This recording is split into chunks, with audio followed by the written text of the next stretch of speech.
Bonjour à tous et bonjour à toutes. Aujourd'hui, on va parler de comment implanter le design dans le secteur du médico-social.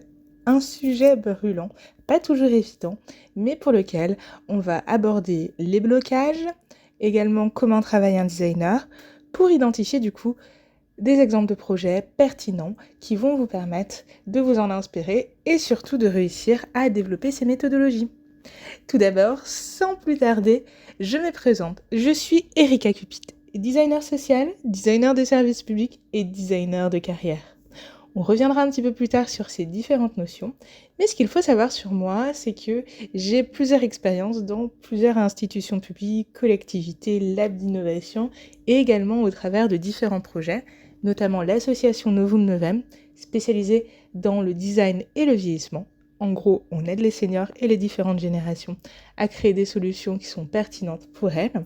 En parallèle, j'ai aussi design et collectivité, avec lequel je vous fais justement cette présentation, cette masterclass. L'objectif du coup, ça va être de vous présenter des outils très concrets. Et l'objectif de design et collectivité est justement en ce sens de vous aider à développer une carrière créative qui a du sens, grâce à des méthodologies, des outils, et tout simplement en utilisant le design.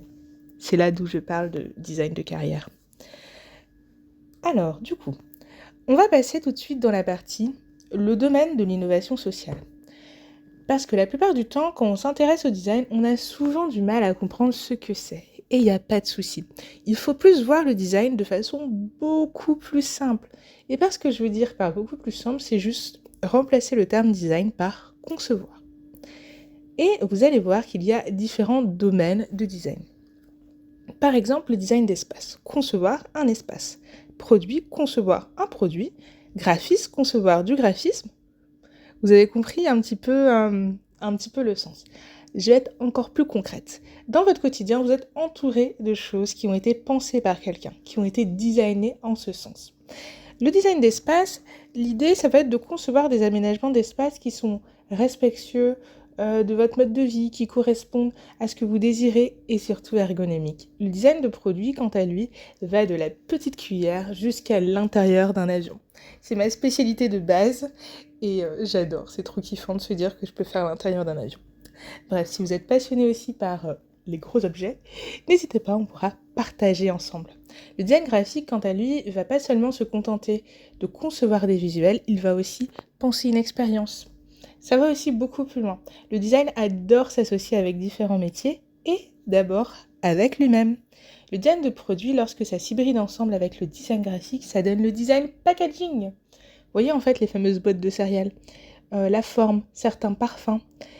Et bien en fait ça se pense pour faire en sorte que vous puissiez être attiré par le produit, mais surtout qu'il puisse être bien utilisé. Vous voyez les accidents domestiques, souvent c'est un problème de conception, d'emballage. Et il y en a beaucoup qui se blessent à cause de ça. Pareil avec le design de luxe. C'est un hybride entre le design de mode et le design textile.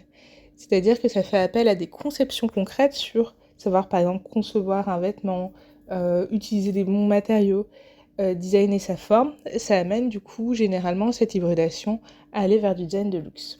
Et enfin, une subtilité qui nous intéresse tout particulièrement aujourd'hui, c'est le design de service, qui est en fait un mélange. Le design d'espace, vous voyez, on sait ce qu'on va concevoir. Donc, je suis designer d'espace, on me demande par exemple de réaménager votre maison. Je sais que mon objectif est de pouvoir penser l'aménagement de votre meuble, de votre mobilier plutôt. Si par contre je suis designer de service et que vous faites appel à moi pour le même projet, et bien moi tout simplement je vais vous dire tu es sûr que c'est la maison le problème? Est-ce que ce n'est pas plutôt tes processus, ton organisation? On va travailler là-dessus. Vous voyez, le design de service arrive en amont. Il va questionner la problématique beaucoup plus fortement et du coup on ne sait pas du tout à quoi on va aboutir. Potentiellement une meilleure signalétique. Peut-être qu'en fait vous allez avoir un mobilier plus ergonomique ou tout simplement décider qu'il va falloir changer de maison. Voilà. Un designer du coup a tendance aussi à s'intéresser à différents domaines. Le design c'est comme un chewing-gum, ça se colle quelque part et ça s'hybride avec. Dans le domaine du médico-social, ce qui va être hyper intéressant, c'est que du coup, le design a tendance à adopter en fait des compétences plus je vais mettre des guillemets, mais médicales, qui vont aller beaucoup plus loin. Par exemple, j'ai eu des expériences en psychiatrie et on avait une attention en termes d'observation, de comportement, de vulgarisation des informations qui était beaucoup plus forte et beaucoup plus poussée, et aussi de médiation. Par exemple, vous avez le design culinaire. C'est quand en fait les designers vont travailler et s'hybrider avec les métiers autour de l'alimentation et vont travailler sur la pâte du futur, par exemple. Je vous donne des exemples un peu funny, mais Carrefour, par exemple, ils ont des designers qui conçoivent en fait ce que vous allez manger. Qu'est-ce qu'on va manger demain? Ça peut répondre à ces questions-là ou ça peut être très pratico-pratique en travaillant sur l'art de la table. Parmi mes petits préférés, il y a le legal design qui est le design dans le domaine du droit. Vous voyez tous la déclaration d'impôt, ce truc-là, qui est hyper compliqué à remplir, surtout quand vous avez des petites spécificités. Et bien ça se design de façon à être compréhensible. Et le legal design, c'est permettre d'avoir une clarté d'information et aussi de permettre aux personnes de savoir ce qu'elles font concrètement en fait, de pas cliquer sur n'importe quel bouton. Donc c'est à la fois une partie qui est juridique en termes de transmission d'informations qui peuvent être complexes mais en les simplifiant, et en même temps liée à un design, une représentation graphique qui soit beaucoup plus claire. Cela nous amène en fait à une autre notion que vous allez peut-être croiser à un moment, qui est le design global, qui est à la base plus tourné sur les enjeux des entreprises historiquement, et le design social, et nous sommes dans cette team-là, qui est tourné vers les enjeux sociaux. Pour le dire simplement, c'est juste la finalité. Est-ce que vous utilisez le design pour plutôt répondre à des enjeux capitalistes d'une entreprise, la faire tourner, ou plutôt pour répondre à des enjeux sociaux, comme nous, améliorer en fait le bien-être des habitants, faire en sorte que les enfants puissent avoir une bonne éducation, être bien soignés, être bien accompagnés. Voilà, c'est une petite subtilité de positionnement, mais qui fait qu'on a tendance à pas produire la même forme de design, et aussi parfois le sens n'est pas le même derrière. Ça nous amène à différentes branches, comme l'éco-conception, le fait de concevoir des produits qui soient pensés pour respecter la planète, sujet très important. Et également le design de politique publique qui va s'intéresser à faire en sorte que nos lois, institutions soient en accord avec les besoins du territoire et de l'ensemble des acteurs. Petit aparté sur le design global. Dans le design global, il y a le design management, une notion qui est hyper intéressante. Parce que dans le design management, c'est comment on fait en sorte de manager, d'accompagner, de transformer l'organisation dans laquelle on travaille. On reviendra sur ce sujet un petit peu plus tard, parce qu'il va particulièrement nous intéresser sur lever les blocages. Alors, pour être designer, il y a aussi des compétences à acquérir. On va passer un peu rapidement sur cette séquence, mais ça peut être important que vous puissiez la voir. Souvent, les designers, ce qu'on considère comme des compétences douces dans beaucoup de métiers, ou c'est pas mal aussi présent dans les compétences psychosociales, genre savoir résoudre des problèmes. Et bien pour nous, c'est nos compétences métiers. Être créatif, faire preuve d'empathie, c'est vraiment, on l'a développé à un level qui est hyper important. Et c'est ça la grosse différence, c'est que ce qui paraît être un plus parfois pour certains métiers, et qu'il ne devrait pas selon moi, est souvent en fait pour nous nos principales capacités. Donc ce qui est intéressant sur cette notion d'écoute et d'empathie, c'est l'idée de vraiment se mettre à observer, comprendre, se mettre à la place de la personne qui vous partage un problème.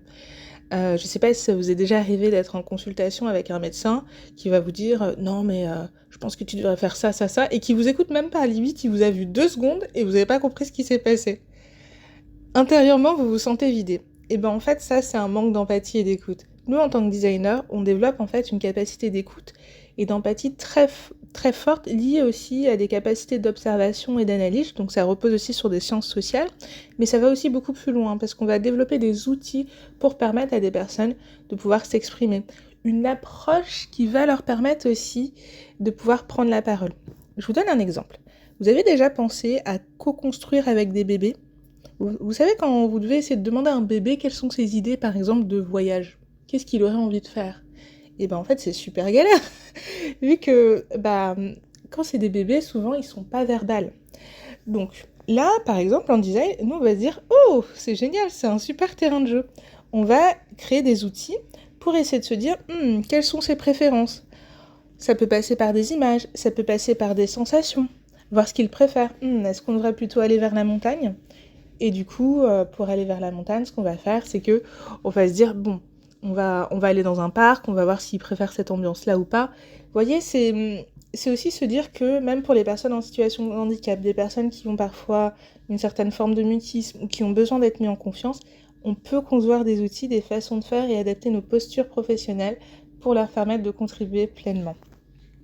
Je précise aussi que l'empathie n'est pas limitée envers les usagers et les bénéficiaires, pas du tout. Au contraire, l'idée c'est d'avoir des triples empathies. Usagers, professionnels, vous tout simplement, être en empathie avec ce que vous faites, et également du coup l'ensemble des parties prenantes, les entrepreneurs, les associations qui travaillent sur ces sujets. L'idée c'est de ne pas oublier aussi toutes ces personnes qui participent au projet, qui sont parfois pas liées de façon directe, mais sur lesquelles en fait le projet va avoir une importance. Et enfin, parmi les compétences qui sont quand même assez clés, il y a celle du prototypage, de savoir à quel système.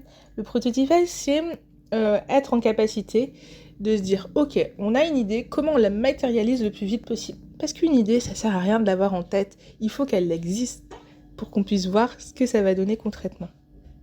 On a aussi bien sûr des méthodologies créatives, savoir générer des idées. Tout le monde en fait est créatif. C'est juste qu'on a des techniques qui nous permettent de stimuler notre créativité. Une autre chose que j'aimerais vous partager, c'est que le design, il ne faut pas le concevoir comme quelque chose d'unique. Ça va intervenir à différents niveaux. Et par rapport à vos profils, lorsque vous voulez utiliser le design, il va falloir être très vigilant à où est-ce que vous vous situez. Est-ce que vous êtes plutôt dans les métiers de la coordination, du conseil, de la facilitation ou de la conception ? Nous, les designers, on a une dominante forte dans la conception, c'est-à-dire qu'on va vouloir à la fin aboutir à quelque chose. Voilà, il faut qu'à la fin, quand vous êtes accompagné, il y ait une solution qui émerge. Ça, c'est une focale. Tandis que si on est plutôt dans l'axe de la facilitation, à la fin, on veut plutôt qu'il y ait une nouvelle relation qui soit bâtie. Dans les métiers du conseil, on veut développer une expertise, qu'il y ait une transmission qui soit faite, et dans la coordination, on veut mailler un écosystème ou un réseau d'acteurs. Vous pouvez vous situer à différents niveaux par rapport en fait au schéma que je vous montre.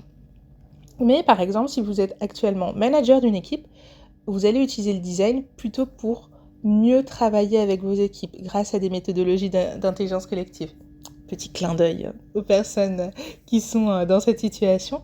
Tandis que si vous êtes plutôt dans une approche de facilitation, là, ce qui va être intéressant, c'est plutôt de vous dire ok, comment j'amène en fait la personne avec laquelle j'échange à mieux exprimer ses idées. C'est un petit peu comme ce qu'on voyait sur les bébés. Et si vous êtes plutôt dans une approche de conception, les ergonomes aussi font partie des personnes qui conçoivent aussi des choses, là, vous allez plutôt vous dire comment je développe des solutions plus pertinentes. Je précise que sur mon blog Design et collectivité, il y a plein de ressources et de thèses qui peuvent vous permettre de mieux vous situer.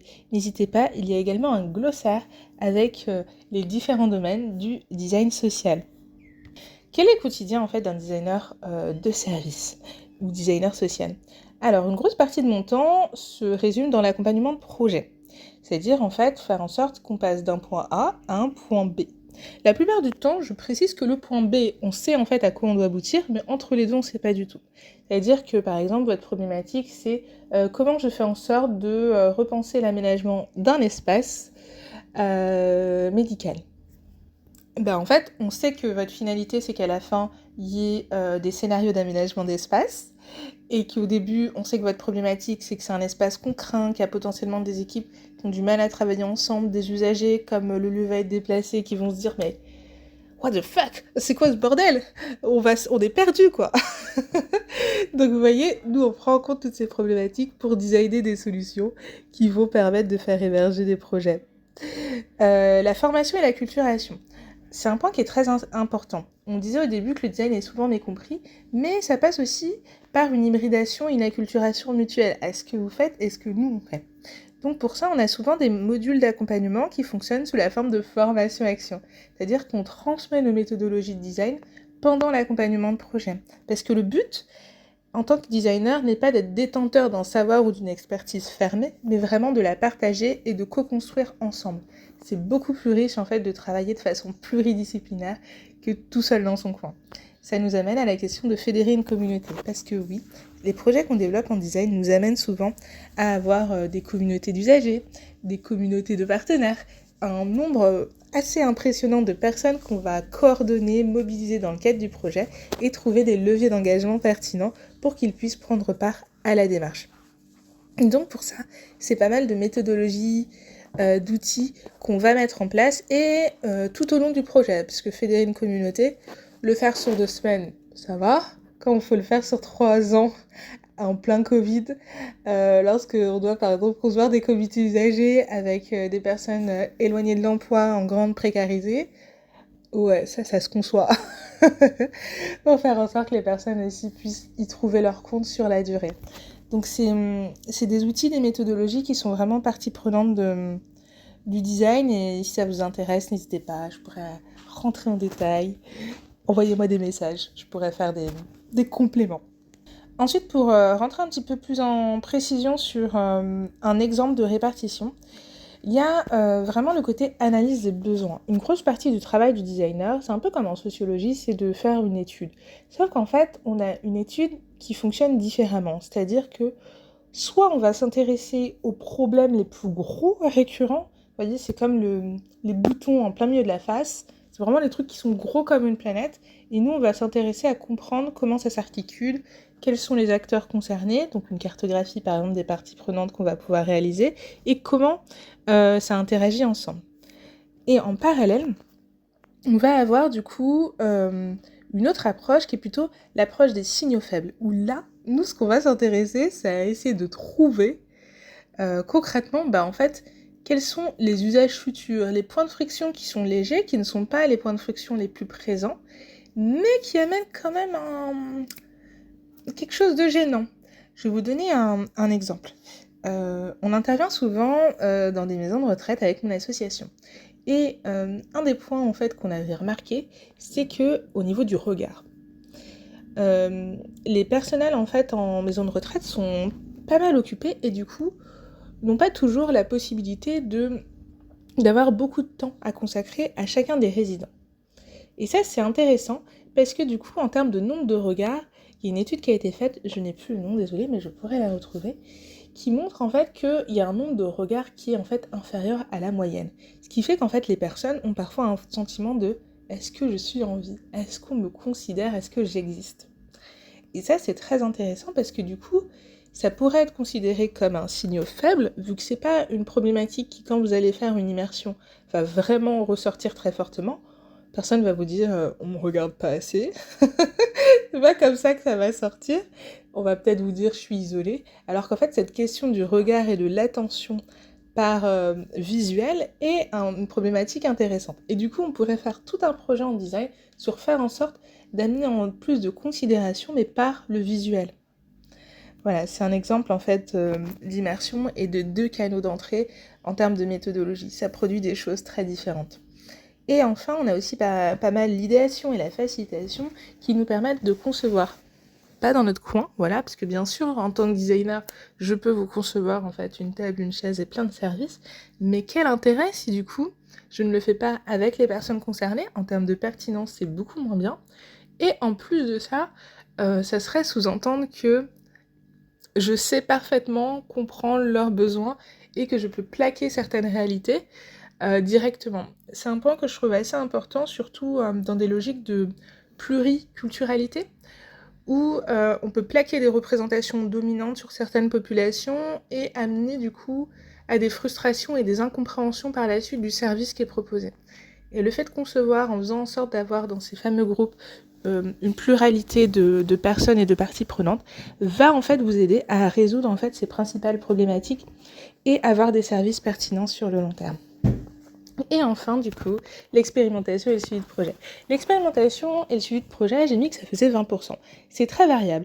C'est plus qu'en fait, une grosse partie du projet au démarrage va se concentrer sur faire émerger des sujets pertinents, comprendre vraiment le terrain et après l'expérimenter.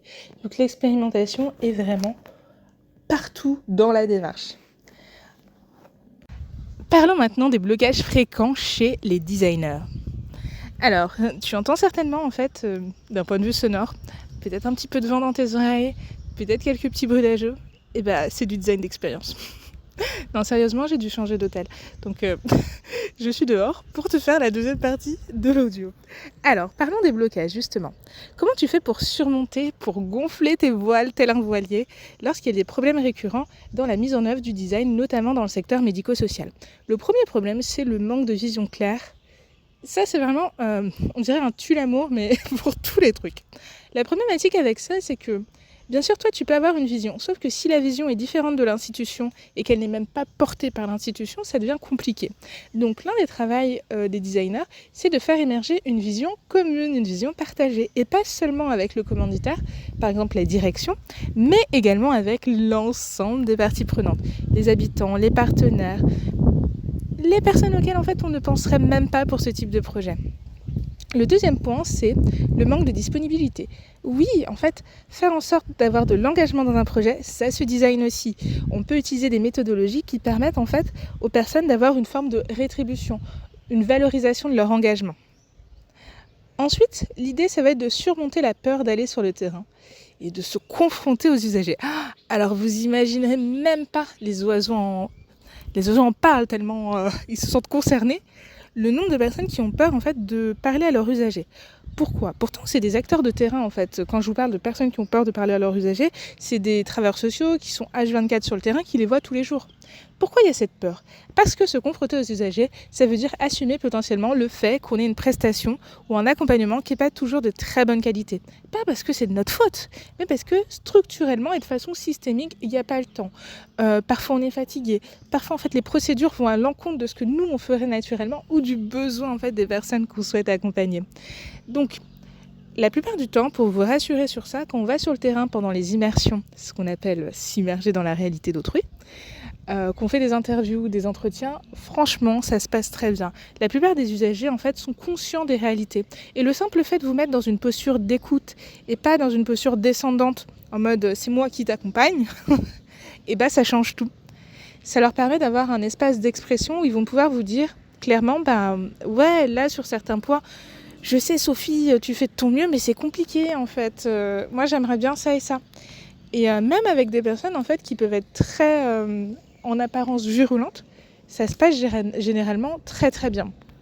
Donc, ne vous inquiétez pas. Et le design conçoit aussi des méthodologies pour recueillir la parole, y compris des personnes, en fait, qui sont dans des situations de vulnérabilité. Ensuite, le quatrième point, on l'a évoqué un petit peu avant, c'est comment on fait pour récolter la parole des personnes en fait qui sont dans des situations sensibles. Pour différentes raisons, on ne va pas détailler ici, mais ça peut être en fait la difficulté à prendre la parole, par exemple des profils comme étant des migrants, des personnes allophones. On va dire que leur parole est souvent, comment dire ça ? Il y a beaucoup de répétitions, par exemple, dans leur parcours de vie, donc il y a une sorte d'épuisement dans la prise de parole parfois, ou tout simplement en fait, on ne considère pas que ces personnes sont intéressantes. Il y a aussi des cas où c'est ce cas-là. On a aussi en fait la récolte aussi difficile avec par exemple les personnes en situation mentale, par exemple qui ont des problèmes psychiques, qui vont être aussi dans des situations où ils ont très peu de temps. Les enfants aussi, ça peut être une situation de recueil de leur parole qui n'est pas toujours régée, notamment chez les plus jeunes, comme on a pu le voir. Et pareil, en fait, le design conçoit en fait des outils de médiation pour recueillir la parole. On a en fait un outil que j'adore, qui s'appelle les design probes, ou les sondes culturelles si vous préférez en français. C'est des outils qui vous permettent en fait de laisser l'outil directement, un peu comme un carnet en fait de consultation avec un médecin, qui va vous laisser le carnet et vous allez pouvoir le compléter par la suite. Le gros avantage que ça a, c'est qu'on arrête de la spontanéité directe avec les personnes. Quelle est ton idée ? Quelle est ta problématique ? Pour beaucoup de personnes, ce n'est pas un bon mode cognitif. Ça va nous permettre d'aller chercher quelque chose de beaucoup plus fin dans le temps et de permettre à la personne de vraiment s'engager dans le projet. Donc pour ça, il y a différents outils. Ça peut être un panneau mis à l'accueil du service. Ça peut être des carnets. Le but, c'est de favoriser une contribution multiple. Et aussi, vous pouvez l'utiliser dans une phase d'idéation pour favoriser le rebond parmi les usagers. Une première, par exemple, le matin, des personnes complètes et l'après-midi, d'autres personnes rebondissent. Un autre point important ici, c'est qu'il va falloir distinguer les processus internes des parcours usagers. Les parcours usagers, en fait, c'est vraiment l'idée de se demander votre usager, votre bénéficiaire, la personne pour laquelle vous délivrez le service ou votre accompagnement, quel est son parcours de son point de vue. C'est-à-dire, par exemple, si je vais à la poste, je pars de chez moi, je traverse la route, potentiellement je comprends pas trop où est le guichet, une personne m'oriente, et après j'ai mon rendez-vous et je repars. Et c'est différent du parcours de processus interne, où là, dans ce cas-là, qu'est-ce qu'on va avoir ? On a en amont Brigitte qui est en train de préparer en fait peut-être tous les documents, Marc qui est à l'accueil qui vient d'orienter l'usager et après en fait qui est obligé de saisir le nombre de personnes qui sont rentrées. On va dire que généralement les processus internes sont beaucoup plus denses que les parcours usagers. Et la problématique c'est que quand vous êtes centré sur les processus internes, et ben en fait on oublie souvent pour qui on travaille et pour qui on délivre le service. À moins que ce soit les mêmes personnes, mais c'est souvent du coup des parcours usagers qui sont différents. C'est très important de distinguer les deux pour ne pas oublier une partie du spectre. Et j'irais même aussi dire que c'est intéressant aussi de travailler sur les parcours idéaux. C'est quoi en fait le mieux pour l'usager et c'est quoi aussi le pire parcours qu'on puisse avoir. Comme ça permet en fait d'identifier les freins, les opportunités, de pouvoir se situer et de challenger ces processus. Ensuite, ce qui va être intéressant, c'est de mener plusieurs expérimentations sur différents territoires. Beaucoup de structures ont des difficultés parce que ça nécessite de mobiliser en fait soit plusieurs équipes, plusieurs terrains, et il y a un temps de création en fait de, on va dire, des collaborations qui va être long. C'est pas aisé. Par contre, ça ne veut pas dire qu'on ne peut pas le penser en amont. Lorsqu'on veut faire une expérimentation, par exemple, reprenons notre exemple de départ, repenser un accueil. Ce qui va être très intéressant, c'est qu'on va se dire, ok, cet accueil, du coup, est-ce qu'on va l'expérimenter juste comme un lieu physique ou comme un accueil décentralisé ? Et du coup, là, on a peut-être 2 lieux à expérimenter. À quel endroit est-ce qu'on va mettre ce nouveau service ? Est-ce qu'on le met dans une école ? Petit clin d'œil. Ou est-ce qu'on le met, du coup, dans un autre local qu'on aurait pu avoir ? Donc, vous voyez un petit peu... La différence entre les deux, c'est que du coup, on a différents lieux d'expérimentation qui ont une problématique commune, ou parfois on peut avoir une problématique différente, mais on va avoir des méthodologies aussi de test et d'expérimentation différentes. La 8e difficulté, ça va être acculturer et former et transmettre ses compétences. Parce que oui, peu importe notre domaine, il va être important de pouvoir être dans une posture de transmission et d'acculturation face aux méthodologies, domaines et façons de travailler d'autrui. En design, on est beaucoup habitué à ça, parce que comme je vous partageais précédemment, souvent on nous dit « c'est quoi du design ? Ah, c'est design, c'est beau !» Bref, on n'est pas du tout vers ça. La plupart du temps, en fait, je ne conçois pas des choses qui sont esthétiques, mais plutôt des processus et des choses impalpables. Mais du coup, parmi ces choses impalpables, il y a concevoir ce qu'on appelle du design pédagogique, donc aider en fait les personnes à mieux comprendre mon métier et surtout à travailler sur les compétences. Et comment on fait en sorte de transmettre des compétences, de faire en sorte que dans le projet, les acteurs qui participent ne se retrouvent pas dépendants en fait de la personne qui mène le projet. C'est valable pour les usagers, mais c'est aussi valable pour le collègue qui va commencer à initier le projet. Peut-être que d'un coup, il est en arrêt maladie.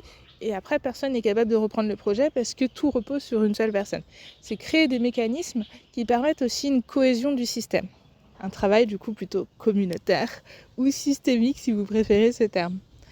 Parmi les autres problématiques, on va avoir le management et la coordination d'une équipe pluridisciplinaire. Oui, parce que du coup, généralement dans les équipes, surtout quand on fait du design, on a à la fois des personnes qui sont par exemple des facilitateurs, qui vont faire des ateliers de co-création, qui vont s'assurer que le groupe fonctionne et travaille bien ensemble. En parallèle, on a des managers. De l'autre côté, on va avoir en fait des personnes plutôt dans le domaine médical, comme des médecins, des travailleurs sociaux. Et en fait, tous ces corps de métier, ils ont en fait des visions, des façons de travailler qui sont différentes. Il faut créer les conditions d'une bonne coopération. Bien sûr, ça passe par des méthodes d'intelligence collective, mais ça passe aussi par de l'interconnaissance. Et derrière aussi, comment on développe une méthodologie qui ne repose pas uniquement sur un domaine. Voilà, c'est un peu le biais avec lequel je me bats un petit peu, c'est que le design est une méthodologie de gestion de projet qui peut faire pas mal de choses, mais elle est beaucoup plus forte si elle est hybridée avec d'autres disciplines. Et donc c'est pour ça que je vous invite à penser vraiment l'utilisation du design au regard de votre pratique. Comment vous allez instiller des petites briques de design ? que ça soit dans la posture d'empathie, que ça soit dans la gestion de projet. Ça vous aidera en fait à avoir une forme de design qui s'intègre bien dans votre structure de façon progressive et à penser les niveaux d'implémentation au fur et à mesure. Et enfin, le dixième point, c'est créer de l'engagement et mobiliser sur plusieurs territoires. Parce que oui, faire un atelier où il y a 2 personnes alors que vous en prévoyez une trentaine, c'est problématique. Pareil, comment on fait pour aller toucher des personnes qui sont éloignées de nos services? Comment on fait également pour lutter contre le non-recours au droit? Pour mobiliser pas toujours les mêmes, Martine et Michel, qui viennent tout le temps aux ateliers, mais aller chercher en fait d'autres personnes. Et bien ça du coup, pareil, ça se conçoit. Ce qui est intéressant dans la méthodologie du design, c'est qu'elle-même est un processus d'accompagnement, mais aussi d'expérimentation. Dans le design, il y a par exemple l'aménagement de l'accueil qui va être le livrable final, mais il y a tout le processus de transformation des pratiques, de communication qui peut être travaillé. Et ce qu'on aime bien faire aussi en design, c'est justement développer des méthodologies de communication, d'expérimentation qui vont permettre d'engager les personnes différemment. Ça va être par exemple envoyer des cartes postales au lieu d'envoyer un courrier classique d'invitation en disant vous avez rendez-vous à telle heure et telle heure. Ce qui fait qu'en fait ça amène aussi du stress à la personne. Parfois elle va se dire oh là là, du coup je suis attendue pour ce rendez-vous, j'espère que ça va bien se passer. C'est aussi penser l'expérience et se dire comment on transmet une information de façon douce. En fait vous savez mieux que moi, mais on travaille du coup dans des domaines où certaines informations sont sensibles, amènent beaucoup d'anxiété, et comment on peut apaiser aussi les personnes dans la relation qu'on peut avoir avec elles et la relation à l'institution pour éviter une forme de défiance qui est liée parfois à la façon de s'adresser à eux, qui peut être un peu froide, un peu brute ou descendante, alors qu'on a des métiers qui sont des métiers relationnels. Pour la suite, on va pouvoir passer aux exemples de projets. Alors, je vais vous présenter un projet de façon assez détaillée pour vous permettre de voir toute la méthodologie. L'idée, c'est de vous présenter le projet Dokorama. C'est un projet qui a eu lieu en 2019, qui avait pour but de remixer la bibliothèque Henriet du GHU Paris Psychiatrie et Neurosciences, qui est localisé du coup en Ile-de-France. Donc c'est un groupement hospitalier et le projet a été fait dans le cadre du LABA, laboratoire d'accueil et d'hospitalité, dans lequel j'ai eu le plaisir de travailler. Pour vous expliquer un petit peu le format de mix ou de remix. L'idée en fait ça va être de faire un atelier de co-création de 3 jours qui utilise des méthodologies de design, donc on passe de la problématique jusqu'à la solution et au prototypage. Donc c'est hyper flash parce que 3 jours, vous imaginez qu'il faut y aller à fond. Et ça nous permet du coup à la fin d'avoir des prototypes, un jury qui évalue en fait les choses. L'avantage de ces types de méthodologies au format un peu design sprint, c'est qu'on va vraiment s'inscrire dans un lieu. On ne va pas seulement penser en dehors du lieu les usages, mais on va être à l'intérieur. Ça fait une grosse différence parce que c'est difficile par exemple d'aménager votre future maison juste sur plan. Si vous avez la possibilité d'avoir le lieu sur place, de pouvoir y être et vous immerger, voir les échelles, expérimenter des choses dedans, les résultats seront bien meilleurs. C'est aussi permettre à l'ensemble des parties prenantes de pouvoir se projeter. Souvent, en fait, il y a des personnes qui sont très à l'aise pour lire des plans et il y en a d'autres, ce n'est pas forcément le cas, ou juste se projeter dans de nouveaux usages, c'est pas hyper évident. Et donc, c'est pour ça qu'il existe ce type de méthodologie. Alors, pour vous expliquer un petit peu comment on a procédé pour la préparation du projet. En amont, on a fait en sorte de réunir une équipe, donc c'était des bibliothécaires de la bibliothèque Henriet, où on s'est réunis à plusieurs et on s'est dit ok, on va travailler sous la forme un peu de formation-action. Donc moi en tant que designer, je les accompagnais pour pouvoir utiliser des méthodologies de design, préparer le déroulé de ces 3 jours et bien sûr, elle aussi m'aidait sur la partie plus recherche documentaire, valorisation de la bibliothèque, leur expertise quoi en fait. Donc on a mêlé nos différentes expertises et en plus de ça, il y avait aussi en fait les professionnels, les soignants aussi qui pouvaient participer et les usagers. Donc la phase de préparation, on avait un tout petit peu discuté en amont avec eux. Et c'est plutôt pendant l'événement, on a eu vraiment un temps de travail un peu plus poussé. Il faut savoir que vous pouvez aussi co-construire ce type de format avec les usagers en amont. Voilà, nous on l'a fait un tout petit peu plus sur la phase de recueil vite fait des besoins, mais ça peut être beaucoup plus poussé. Alors, en termes de philosophie, c'est un événement qui est vraiment né d'un désir partagé au sein du LABA, Laboratoire d'accueil et d'hospitalité, donc un laboratoire d'innovation, de pouvoir en fait organiser un événement fédérateur pour permettre aussi à cette bibliothèque, qui est en fait une bibliothèque accessible à l'extérieur, aux habitants du quartier, mais spécialisée dans un fonds documentaire qui est médical. Donc ça faisait qu'elle n'avait pas beaucoup d'attractivité à part par certains initiés ou certains patients qui pouvaient venir. L'idée, c'est vraiment de fédérer une communauté de différents horizons autour de valeurs et de projets. Le premier jour, comment ça s'est déroulé ? Nous avons organisé un accueil convivial. L'objectif de cet accueil, c'était vraiment de permettre à l'équipe de la bibliothèque de présenter, de faire visiter le lieu et d'avoir des participants qu'on avait mobilisés en amont grâce à une stratégie de communication pour identifier différents profils. C'est là la particularité du format mixte. Par rapport à un atelier de co-création classique où il peut y avoir de l'entre-soi, un mix, ça ne fonctionne pas. Il faut des usagers qui sont par exemple experts, qui ont leur propre expertise d'usage, qui ont l'habitude de venir dans le service. Il faut des usagers qui ne vous connaissent pas. Il faut des agents, des participants, des salariés qui par exemple sont très littéraires. Plus il y a des profils diversifiés, mieux sera la co-création. C'est aussi un principe d'intelligence collective, mais vous ne faites pas de l'intelligence collective avec des personnes semblables, ça ne fonctionne pas. Donc là, c'est encore plus fort parce qu'on est sur un format condensé et il faut avoir des expertises diverses. Pour vous en citer que 3, par exemple, qui sont importantes, il va falloir que dans chacune des équipes, il y ait une personne qui soit en capacité de pouvoir raconter le projet. Parce que ça, je vous dis, il y a toujours un moment, parfois il y a un blanc où il va falloir parler du projet. Vous entendez des petits bruits de singes derrière moi. Je pense que c'est un singe qui faisait ce bruit-là. Il faut parler comme lui. Tandis que il y a un deuxième type de profil qui est le profil qui est capable de concevoir, qui a la facilité pour prototyper, dessiner des idées, faire aussi ce qu'on appelle du théâtre d'improvisation.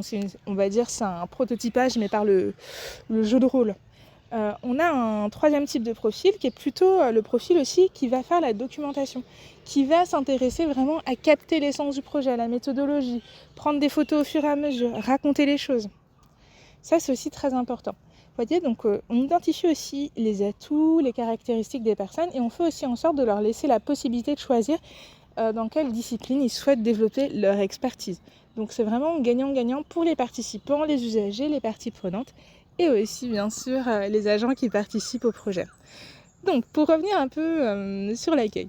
Le jour 1 du coup, petite visite, explication aussi des différentes problématiques liées au projet et ensuite du coup on leur a expliqué les différentes thématiques. On avait du coup 3 groupes répartis en 3 thématiques. L'expérience sur place, comment la bibliothèque peut-elle améliorer l'accueil des usagers ? La deuxième thématique, c'était l'expérience à distance. Parce que oui, la bibliothèque, en fait, au sein du GHU Paris Psychiatrie et Neurosciences, elle est située à un seul endroit. Alors qu'en fait, tout autour, vous avez plusieurs hôpitaux qui sont raccrochés aussi à cette bibliothèque. Et la bibliothèque, du coup, se déplace pour y aller. Et ça pose la question de quelle est l'expérience à distance qu'on peut avoir. C'est intéressant aussi de se demander, par rapport à nos services, comment les gens font pour pouvoir s'y rendre tout simplement. La troisième thématique, c'est la bibliothèque et son écosystème. Tout simplement, du coup, qu'est-ce qui se passe autour ? Comment, en fait, elle interagit avec le quartier, les autres services qui sont également présents sur place. À la fin du jour 1, on a été sur les idées. Ça veut dire qu'à partir des problématiques identifiées, donc en fait, on a aidé les groupes à faire émerger des problématiques, même si on avait un peu prémâché le travail avec une pré-analyse, la partie immersion. Mais l'idée, c'est que chacun des groupes puisse identifier une problématique à l'intérieur en fait, du sujet traité. Et après, par la suite, du coup, on a travaillé sur les projets. Donc là, c'était vraiment le deuxième jour. Le deuxième jour, du coup, chaque projet, on a travaillé sur la partie plus comment on formalise à partir des idées énoncées au départ différents sujets. Donc, on avait par exemple les personnes qui ont travaillé sur la préfiguration dans l'espace, c'est-à-dire comment on va maqueter le nouvel aménagement de l'espace. Donc là, on va utiliser par exemple du scotch pour montrer que là, il y aura une fenêtre, là, il va y avoir tel ou tel mobilier. On a les techniques d'illustration pour rendre visible le projet. Les maquettes aussi physiques, donc faut penser que dans ce type de format, on va venir avec du matériel, que ce soit des Lego, des feutres, du papier. Il n'y a pas besoin d'avoir de compétences en conception, je veux dire. On ne va pas forcément faire une 3D. Je dis ça, mais il y a une 3D juste après. Mais l'idée n'est pas là. L'idée est plutôt de se dire comment on invite les participants à passer de ce qu'ils ont en tête en termes de concept à la formalisation. Et donc ça, c'est vraiment un processus d'accompagnement où on les pousse à décrire d'abord l'idée, donc de façon souvent textuelle vu que c'est plus facile, puis par la suite en fait de venir essayer de la dessiner, de la formaliser. Et généralement, quand on commence à formaliser les choses, c'est là où il se passe des choses intéressantes, parce que les gens vont se rendre compte qu'ils ne voient pas la maison de la même façon, pas du tout. Souvent, on a par exemple ceux qui vont la voir comme étant une villa, ceux qui la voient comme une petite bicoque, et ceux qui la voient tout simplement comme une espèce de palace à plat, ou même juste un petit dessin. Et donc c'est pour ça que c'est toujours intéressant quand on utilise des méthodes de créativité de faire appel à plusieurs canaux. Donc d'avoir au moins 3 canaux qu'on va solliciter, c'est-à-dire le canal textuel, parce que généralement ça amène plus de précision et de description, le visuel étant important, mais à associer avec la spatialisation pour moi, parce qu'on peut juste avoir une image, mais si elle n'est pas spatialisée, parfois c'est difficile de bien se représenter des échelles, des positions. Et enfin, pour moi, c'est l'idée d'aller beaucoup plus loin et de travailler vraiment sur la verbalisation, on va dire le récit autour de l'idée. Parce que pareil, dire on va faire une maison qui est bleue, jusque là ça va, mais comment ça fonctionne, quel est le scénario, qu'est-ce que tu veux faire, donc les étapes, le scénario d'usage. Étape 1 en fait, on va commencer à bâtir les murs. Étape 2, il va y avoir un toit. Et c'est là en fait qu'on développe un peu plus l'idée quand on comprend son fonctionnement. En gros, c'est une notice. Voilà. Donc c'est ce qu'on a fait aujourd'hui. Et ça nous a permis d'aboutir à 3 projets. Henriette, vous vous souvenez, le nom de la bibliothèque, c'est Henriet. Donc là, Henriette, petit jeu de mots. Donc là, l'idée, c'est d'avoir vraiment un réaménagement d'espace, avec une bibliothèque qui est beaucoup plus ouverte, avec des ordinateurs, pour permettre aux usagers qui veulent s'y rendre à la bibliothèque d'avoir un espace pour pouvoir les utiliser. Des photos aussi pour mettre en valeur le fond documentaire, du mobilier qui est beaucoup plus adapté, parce que là, on avait quelque chose d'assez ancien et vétuste. Et donc ça, c'est le premier projet. Et enfin, vous avez le deuxième projet qui est J'irai lire chez vous. Donc c'est l'expérience à distance, c'est penser en fait un parcours un peu avec des sortes de mallettes pour les bibliothèques, pour qu'elles puissent en fait se déplacer directement sur place et pouvoir consulter les ouvrages qui sont proposés. Donc il y a une sélection d'ouvrages sur place, il y a un ordinateur qui permet de faire des commandes et aussi parfois juste une affiche. Donc en fait le dispositif s'adapte en fonction des différents besoins et de l'espace disponible dans les différents hôpitaux. Ensuite, quartier libre.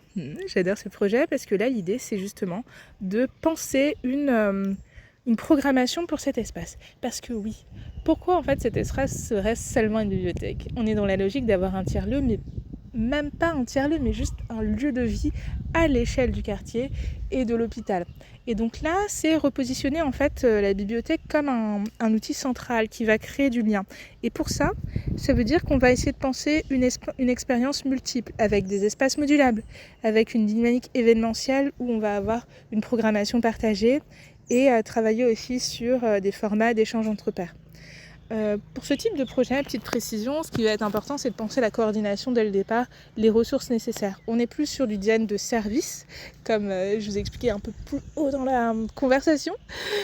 Voilà, c'est important du coup de voir ces points-là. Et ensuite, du coup, on arrive au jour 3, où la matinée, on a peaufiné des choses, et notamment les supports pour pouvoir en fait faire de très beaux rendus et expliquer le projet. Parce que oui, un projet, tant qu'il est dans notre tête, quand bien même on y travaille en groupe, mais qu'on n'est pas capable de pouvoir le médier, l'expliquer à d'autres personnes pour créer de l'engouement et expliquer en fait à l'ensemble des acteurs comment ça va se passer, souvent en fait il y a un flop. Et donc là on travaille vraiment le pitch du projet, sa narration et comment en fait on crée les prochaines étapes pour faciliter sa mise en œuvre. Et parmi les prochaines étapes, c'est quelles sont les ressources disponibles, quel temps ça prend, le futur rétro-planning. Et donc du coup, petit jury coup de cœur avec différentes personnes qui étaient présentes. Donc il y avait aussi bien des usagers, des personnes importantes aussi de l'hôpital.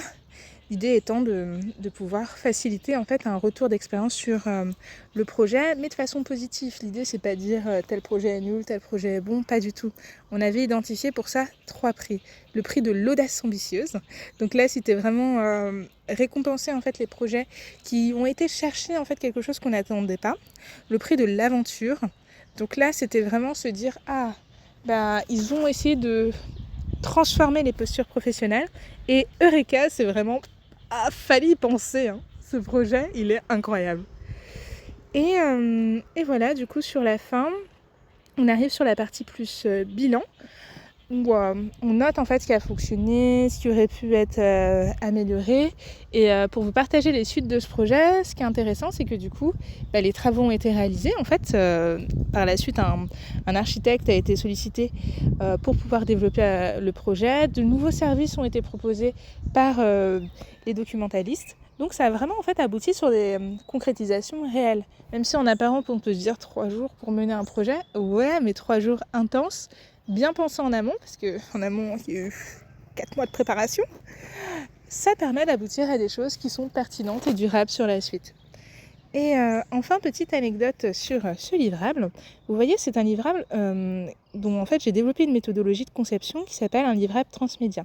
C'est-à-dire qu'en fait, on a une narration principale pour les personnes qui veulent lire en diagonale et à chaque fois un système de double narration secondaire.